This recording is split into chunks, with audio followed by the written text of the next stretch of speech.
Little issues can turn a dream home into a nightmare. Unpermitted deck can bring a closing to a screeching halt. We are insuring things that have happened in the past. There are no liens or judgments or risks. If I see a 3-car garage that's not on the survey, I'm going to be concerned. You've navigated the inspection, secured your mortgage, and the moving trucks are practically in the driveway. So there's one final invisible hurdle that determines whether you're going to own the home you're buying: the title search. For buyers, little issues can turn a dream home into a nightmare. For sellers, an old lien or an unpermitted deck can bring a closing to a screeching halt. Today, we're going behind the scenes of the closing table. I have Fran Girimonti, veteran in the industry, here to explain why title insurance is your best friend and how to ensure your closing day is a celebration, not a crisis. Let's get into it. Hi, good morning. Thanks for having me, Catherine. Welcome. So, Fran, tell us a little bit about yourself. I have been in title insurance for over 30 years. I started in private banking, but shortly after that, I grew up in Dix Hills, and someone that I knew very well owned a very large mortgage company. And I literally went to an underwriter and I got trained, and I've been doing it ever since. In our area, we see a lot of properties that there have been in families for generations. Sometimes this means missing signatures or handshake agreements from 40 years ago.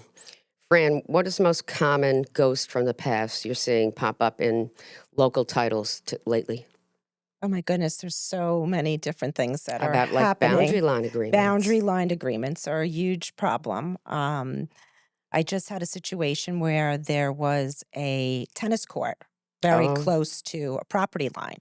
And because it was not more than 2 feet in the town of Huntington, right, which is the believe it or rule. not, because they used that property for several years, more than 25 years, they actually had adverse possession. Yeah, we need to get signatures notarized from the neighbors, For the right? yeah. Sometimes the neighbors have moved. It Yes. can be a hassle. The agent has I to just had a go. closing like that actually in Huntington with Ryan Yeah, at Breslin's you office. know what has to happen. So, Fran, when there's a boundary line issue, what do we typically do? So if it is something that can be addressed with the neighbor and getting an affidavit to sign, Right. this will clear the title that we can close with that.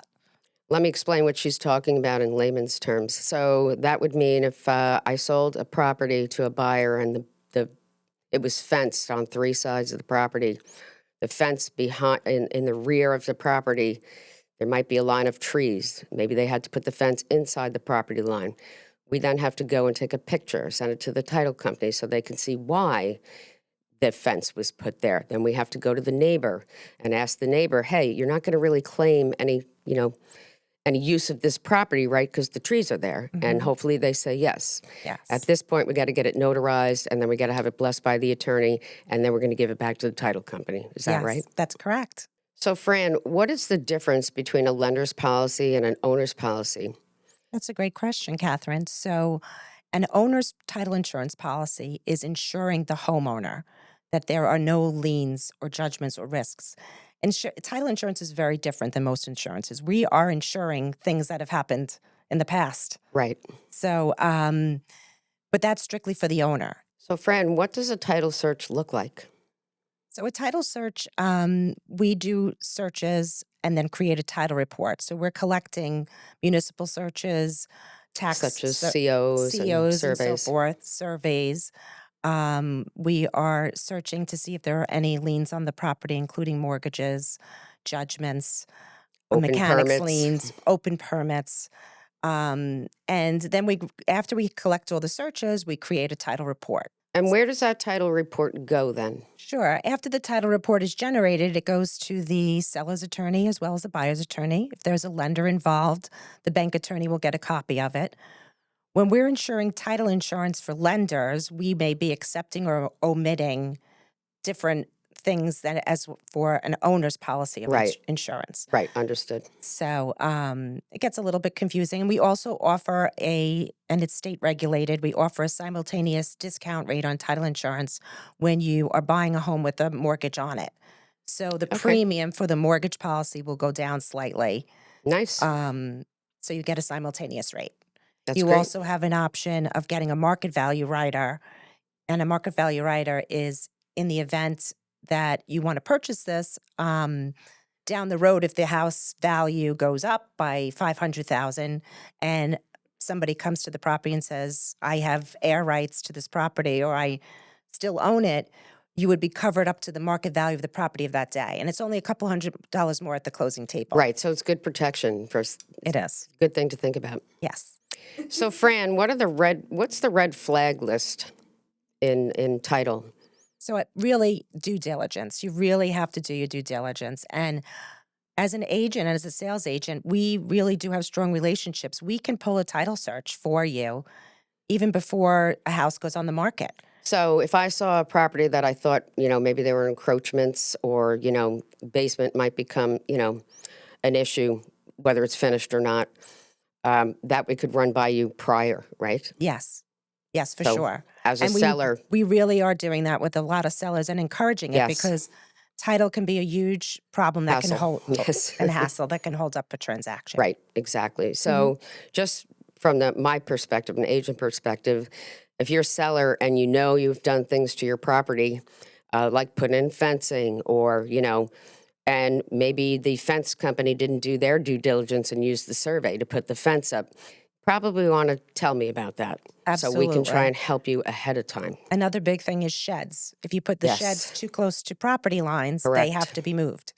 Right, Decks, not having COs, have to be taken down if you don't have a CO, if you don't want to wait for a CO. right. I just had an open permit that got fixed for a generator that the homeowner had filed, but the underwriter certificate got lost in the township. Somebody didn't read their email. Mm-hmm. A phone call, though, and it was fixed in a day. Wow. So these are little things that could be big problems if you don't fix them and you don't know about them. Absolutely. So let's talk about the seller. If you're a seller, you may want to check if you have any open permits. How you can do this is usually you can go on a town website, and on some townships, for instance, I'll use the township of Huntington, which I work in a lot. They have a website. You can go and look for COs. You can go and look for open permits. Lots of times before I go to a house to list it, I will pull that information and I'll bring it up to the seller and I'll say, hey, it looks like, according to these records, looks like you have an open permit for something. But the other thing that I always do when listing a property is we get something called a FOIL, and that's the Freedom of Information Act. I can request from the town any COs, surveys, structures, to see what the town has COs for ahead of time. So when I then get to your house, if the COs match, I'm not that concerned. If I see a 3-car garage that's not on the survey, I'm going to be concerned.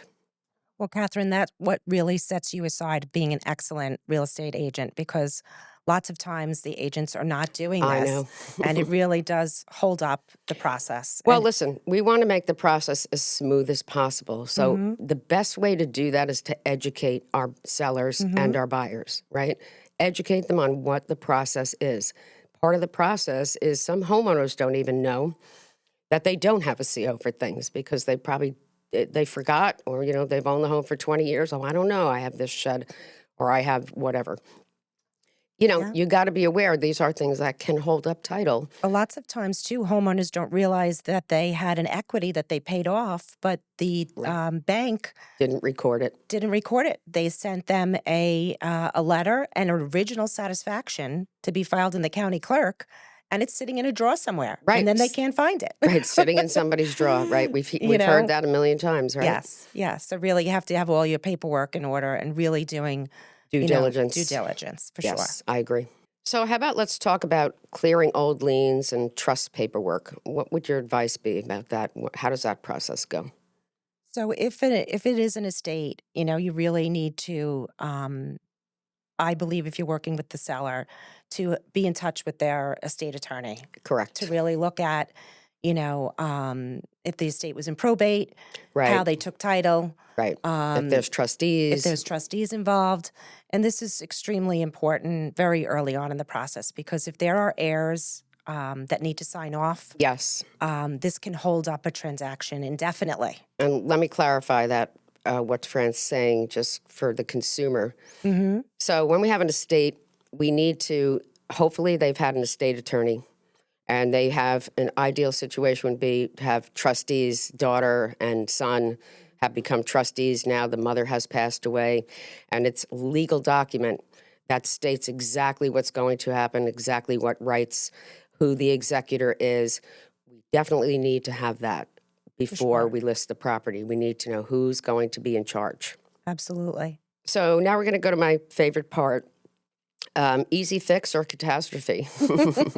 A missing certificate of occupancy for a shed. Easy fix or catastrophe? I say it could be an easy fix because you can really have the attorneys put money in escrow. Or, like we most times do, we've already told the buyer that we're not representing the shed and we don't have a CO for it, right? Correct. We've made an agreement. Undisclosed ex-spouse on the deed, catastrophe or easy fix? Catastrophe. You want to extrapolate on that? Absolutely. If there's an undisclosed spouse, they need to sign off on the deed. So we have an adjourned closing unless they can come wherever they're located and agree to sign off. Right, not likely.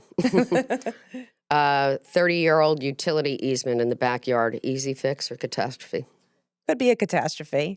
You want to tell us why? Sure, any easement has to be addressed, and you can't be at a closing table and dealing with this. Right, so let me extrapolate on that.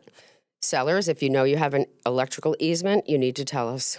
Absolutely. Please don't keep secrets. It only delays the transaction.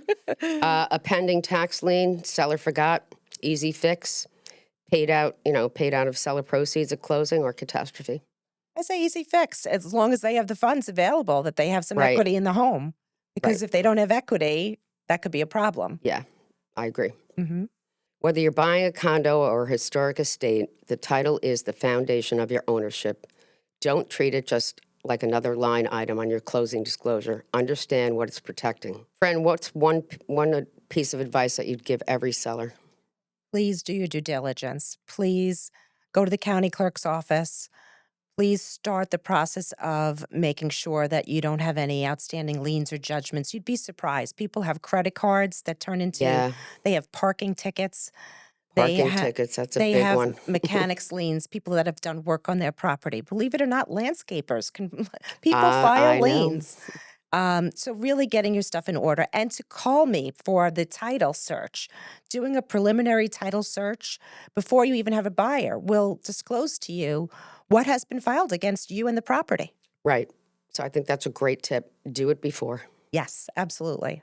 Thank you so much for coming on. Thank you. I'm happy to help. If you want to ensure your next closing is seamless, reach out to Fran. Fran, how can people get in touch with you? Oh, great. Thanks for asking. You can reach me on Instagram at FG Title.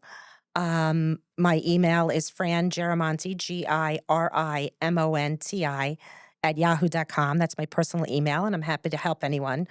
I do titles everywhere from Manhattan to Montauk, in New Jersey, as well as Florida and many other states. So I'd be happy to help in any way. Thank you for having me today. My pleasure. So if you like what you heard today and you want to hear more from the experts, just like and subscribe. You can find my contact information in the notes below.